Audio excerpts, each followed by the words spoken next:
بسم اللہ الرحمن الرحیم۔ میری آج کی نشست کا موضوع ہے ابن عربی رحمہ اللہ کے حوالے سے۔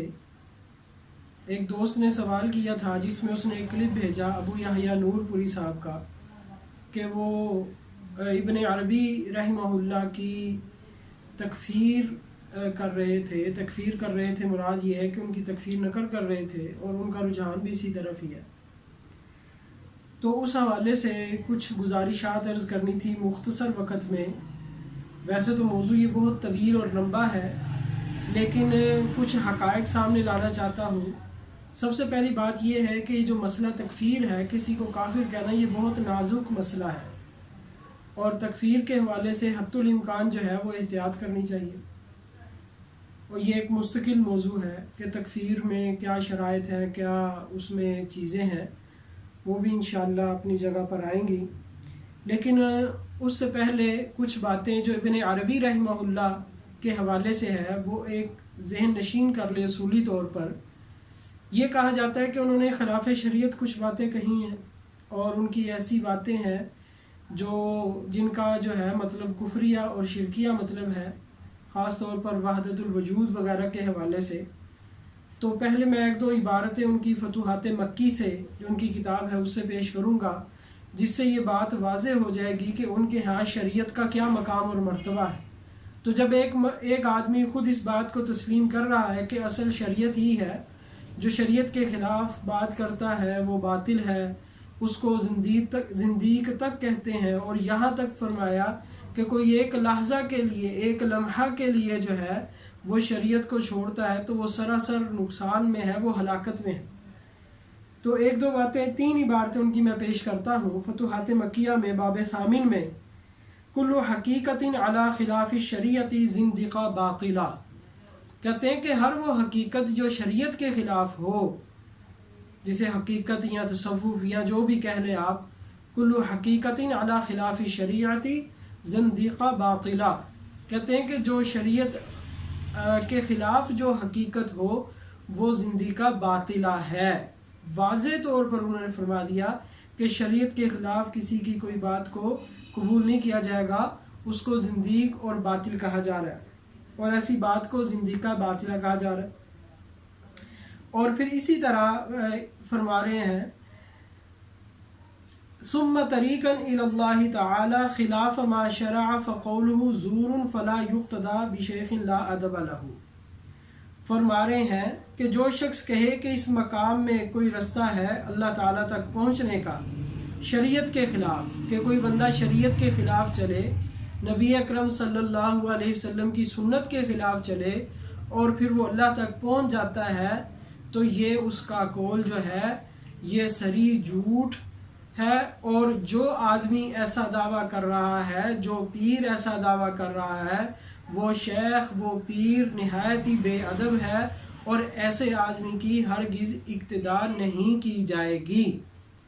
اب اندازہ فرمائیں کہ ایک تو وہ اس کو ایسی بات کو زندیقہ باطلہ کہہ رہے ہیں، اور جو اس بات کا قائل ہے فرما رہے کہ یہ انتہائی بے ادب اور زندیق اور باطل ہے۔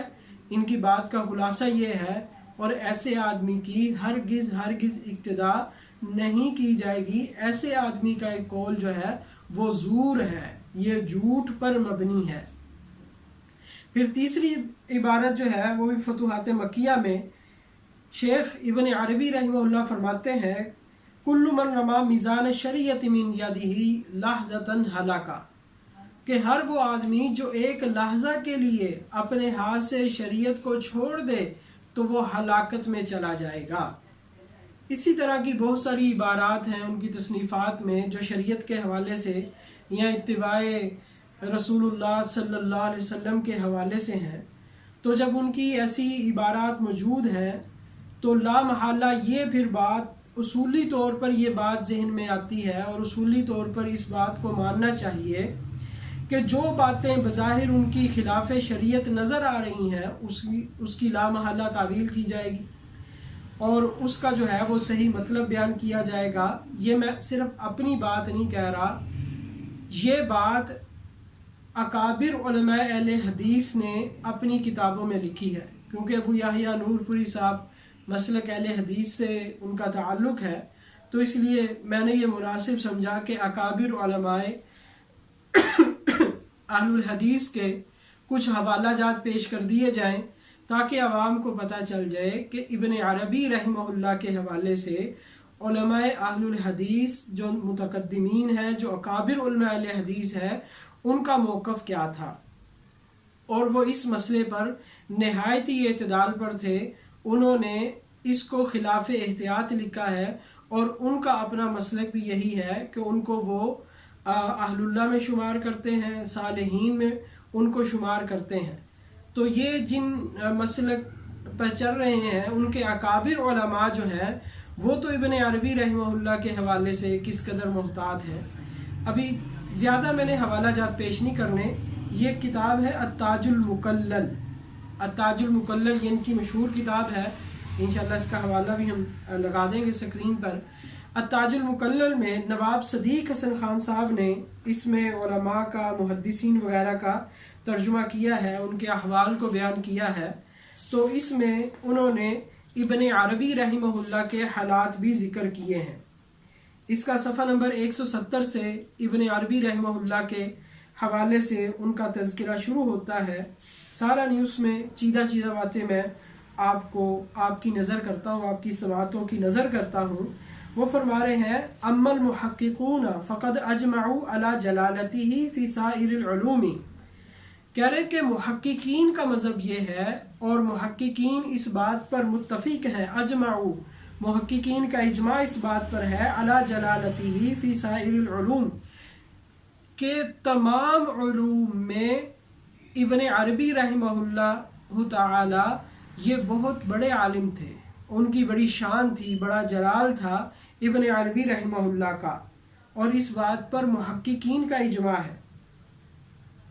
اور پھر آگے لکھتے ہیں کہ ان کے جو ہے وہ وَأَنْكَرُوا عَلَى مَنْ يُطَالِعُ كَلَامَهُ مِنْ غَيْرِ سُلُوكِ طَرِيقَةِ الرِّيَاضَةِ خَوْفًا مِنْ حُصُولِ شُبْهَةٍ فِي مُعْتَقِدِهِ وَكَرَامَاتِهِ، اور پھر انہوں نے اس بات کو کہا کہ جو ان کا، جنہوں نے انکار کیا ہے، انکار کرنے کی وجہ یہ ہے کہ وہ اس لائن کے بندے نہیں ہیں، اس طرف انہوں نے کلام کیا۔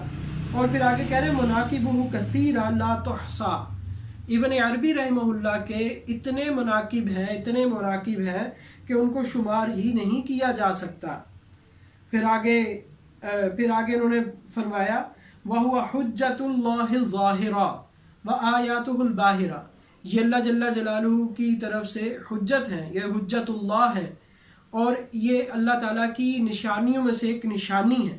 یہ نواب صدیق حسن خان صاحب نے اپنی کتاب التاج المکلل میں لکھا ہے۔ دیکھیں اتنے بڑے القابات ابن عربی رحمہ اللہ کو یہ دے رہے ہیں، اور ان کے بارے میں اپنا خیال، اپنی جو ہے وہ بات عرض کر رہے ہیں۔ پھر اس کے بعد جو ہے وہ انہوں نے لکھا آگے صفحہ 173 پر، وہ کہتے ہیں کہ ابن عربی رحمہ اللہ پر بہت سارے علماء نے جو ہے وہ ان کی مدح ثنا کی ہے اور ان کے فضائل بیان کیے ہیں۔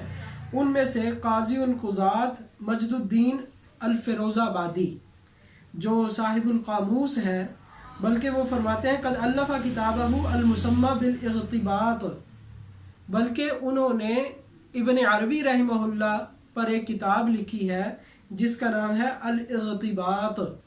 ابن عربی رحمہ اللہ پر انہوں نے ایک کتاب لکھی۔ پھر آگے کیا فرما رہے ہیں،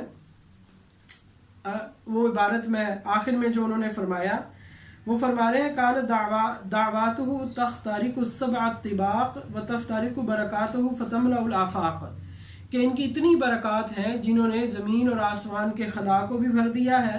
وَإِنِّي أَصِفُهُ وَهُوَ يَقِينًا فَوْقَ مَا وَصَفْتُهُ، اور جتنی میں نے ان کی تعریفیں بیان کی ہیں وہ ان تعریفوں سے بھی بہت بڑھ کر ہیں۔ وَنَاطِقٌ بِمَا كَتَبْتُهُ وَغَالِبُ ظَنِّي أَنِّي مَا أَنصَفْتُهُ، اور آگے فرما رہے ہیں میرا ظن غالب یہ ہے کہ میں نے ان کے ساتھ انصاف نہیں کیا، یعنی انہوں نے جو ان کی تعریفیں بیان کی ہے صاحب القاموس نے، اور پھر آگے وہ فرما رہے ہیں کہ میں نے ابھی ان کے ساتھ انصاف والا معاملہ نہیں کیا، یعنی جتنی ان کی شان تھی میں وہ شان کو بیان نہیں کر سکا۔ اور پھر اسی طرح آگے اور بھی علماء کا انہوں نے تذکرہ کیا ہے. اسی طرح الشیخ کمال الدین رحمہ اللہ کے حوالے سے، جو کہ شام کے بڑے مشائخ میں سے تھے، شیخ کمال الدین شام کے بڑے مشائخ میں سے تھے، انہوں نے ابن عربی رحمہ اللہ کی تعریف کی ہے اور ان کے فضائل کو بیان کیا ہے، اور فرمایا وجدتہ بحرا زاخرا لا ساحل لہ، کہ میں نے ان کو باہر جو ہے وہ گہرا سمندر جس کا کوئی کنارہ نہیں ہے، میں نے ان کو ایسا شخص پایا، ان کے علوم کو میں نے ایسا پایا. وہ شیخ عز الدین بن عبد السلام وقال انہ قطب زمانی، اور وہ فرما رہے ہیں کہ وہ اپنے زمانے کے قطب تھے، بہت بڑے اللہ والے تھے. اور اسی طرح شیخ الصلاح رحمہ اللہ نے ان کا جو ہے وہ ترجمہ کیا اور ان کے فضائل اور مناقب بیان کیے. یہ میں ان کی کتاب سے مختصر آپ حضرات کے سامنے رکھ رہا ہوں. جس طرح انہوں نے بہت سارے علماء کا حوالہ دیا اور بات کی، اسی طرح کہتے ہیں علامہ سیوطی رحمۃ اللہ علیہ نے ابن عربی رحمہ اللہ کے حوالے سے ایک کتاب لکھی جس کا نام رکھا تنبیہ الغبی. تنبیہ الغبی، یہ کتاب علامہ سیوطی رحمۃ اللہ علیہ نے یہ لکھی ہے ابن عربی رحمہ اللہ کے حوالے سے. اور پھر اس کے بعد جو ہے وہ فرما رہے ہیں کہ بعض لوگوں نے جو انکار کیا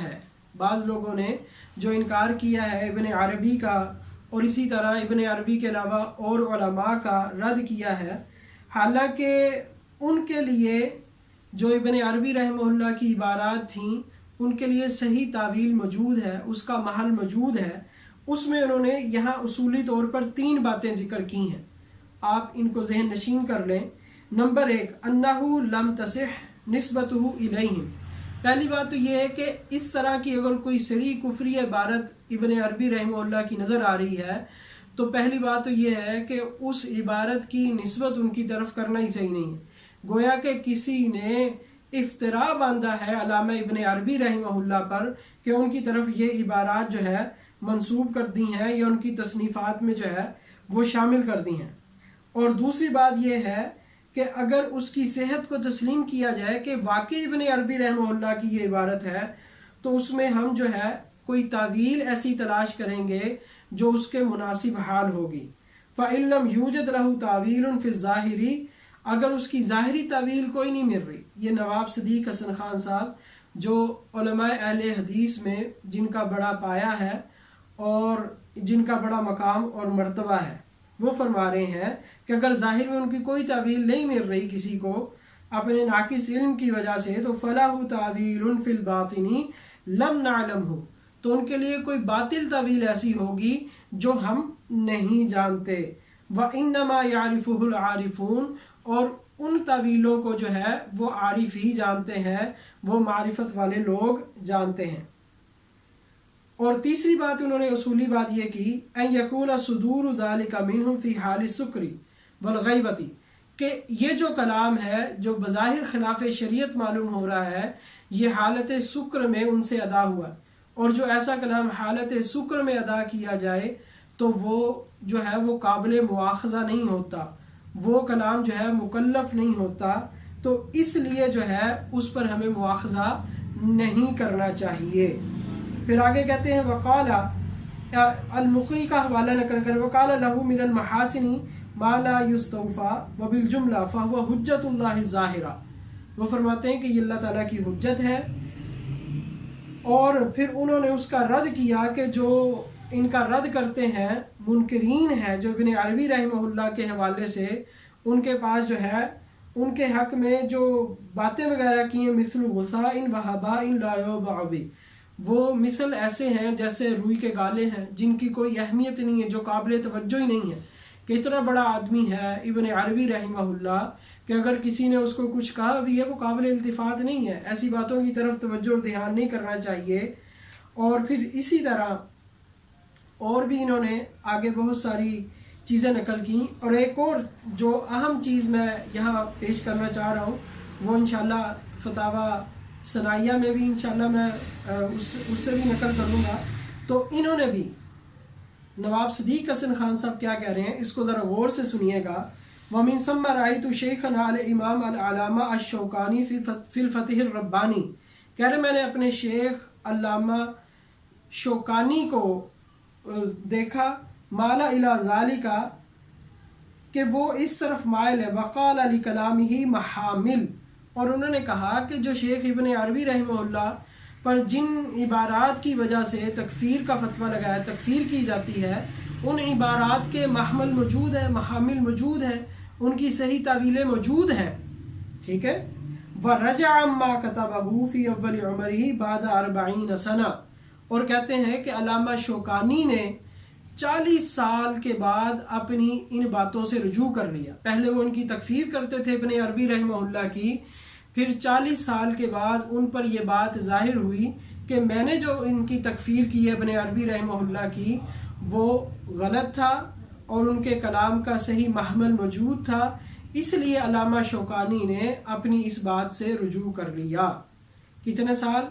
40 سال بعد رجوع کیا۔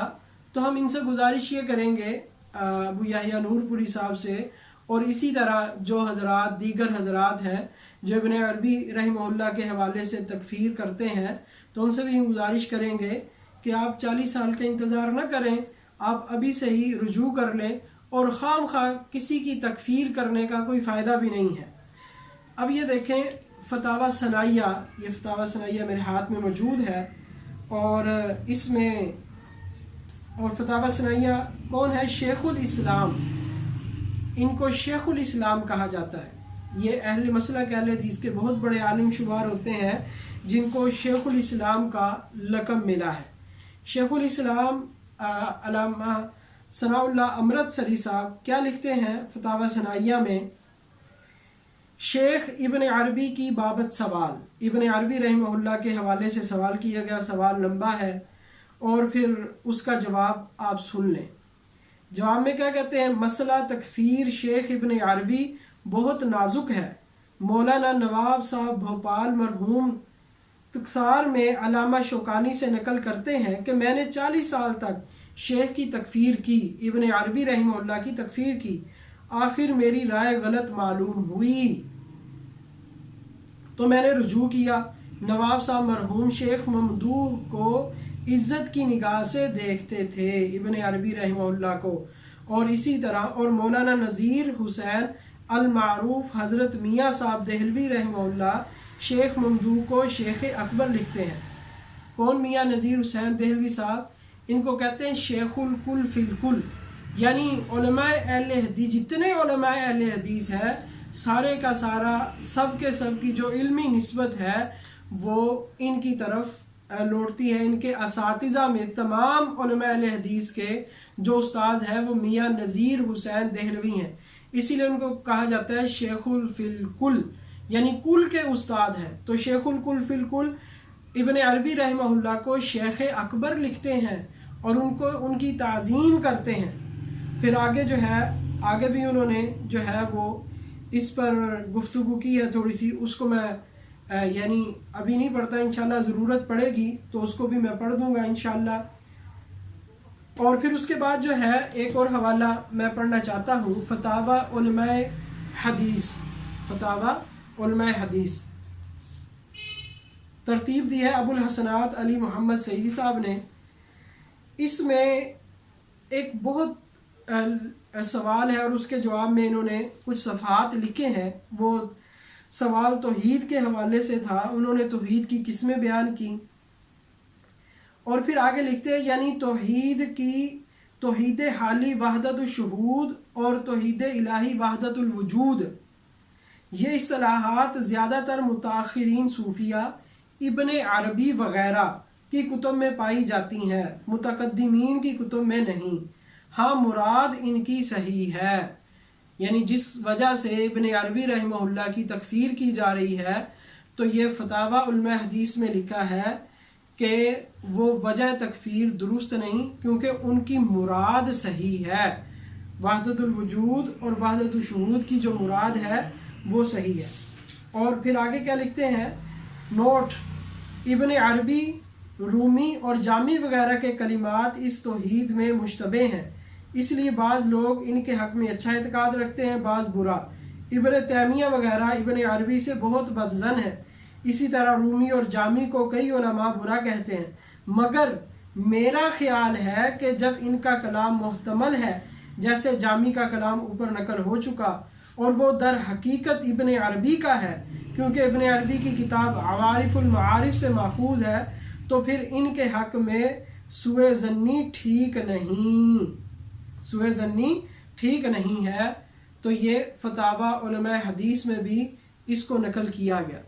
تو انہی چند حوالہ جات پر میں اکتفا کروں گا، اور امید کرتا ہوں سامعین سے کہ آپ حضرات جو ہے وہ اپنے ذہنوں میں وسعت پیدا کریں، دل و دماغ میں وسعت پیدا کریں، اور ایک ایسا شخص جس کے فضائل اور مناقب بہت زیادہ ہیں، اور ایک جمع غفیر نے جن کے فضائل بیان کیے ہیں، جن کے فضائل پر کتب لکھی گئی ہیں، تو ایسے شخص کی تکفیر کرنا یہ انتہائی غیر مناسب اقدام ہے، اور انتہائی غیر احتیاطی والا کام ہے، کیونکہ مسئلہ تکفیر جو ہے وہ بڑا نازک ہے۔ اللہ جل جلالہ ہم سب کو جو ہے وہ اعتدال پر قائم رہنے کی توفیق عطا فرمائے۔ وآخر دعوانا ان الحمد للہ